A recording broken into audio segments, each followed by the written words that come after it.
And if it sometimes seems that the world is overreacting to an illness as common as the flu, one BC expert would tell you that you simply can't be complacent about a possible pandemic. Any new and aggressive virus can become a killer on a mass scale, especially now that the world has become a smaller place. The year was 1918, and it was the mother of all flu pandemics. The Spanish flu spread to half the world's population. World War I was winding down and no one was traveling. Yet the flu killed an estimated 50 million people in every corner of the world. There was no vaccine, and it was only recently medical scientists actually identified the pandemic virus.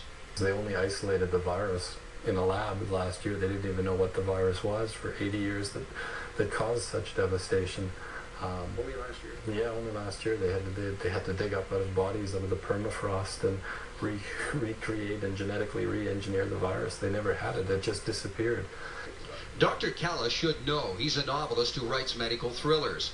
He's had half a dozen bestsellers, including Pandemic, which has been translated into 10 languages.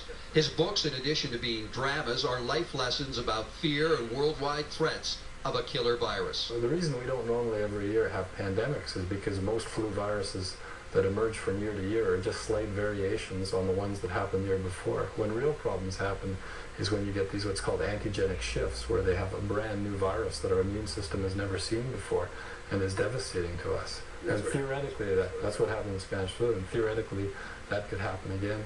The ribs is perfectly fine. The novelist in his other life is an emergency physician at St. Paul's Hospital, a frontline soldier on the medical side of sickness, a doctor with credentials to write about flus and pandemics. During the SARS outbreak 6 years ago, he was on a Canadian task force thwarting the spread of the virus. He says we can never let our guard down because the law of averages has another pandemic in our future. I think we've learned first and foremost that they're inevitable. As long as they've had good historical records, we found that these cyclical pandemics happen. In fact, we're very arguably overdue for the next pandemic. It's been 40 years since the last one, and as I said, it was a very mild one when we had it. So it's kind of like the earthquake theory. You know it's coming, you just have to be prepared for it.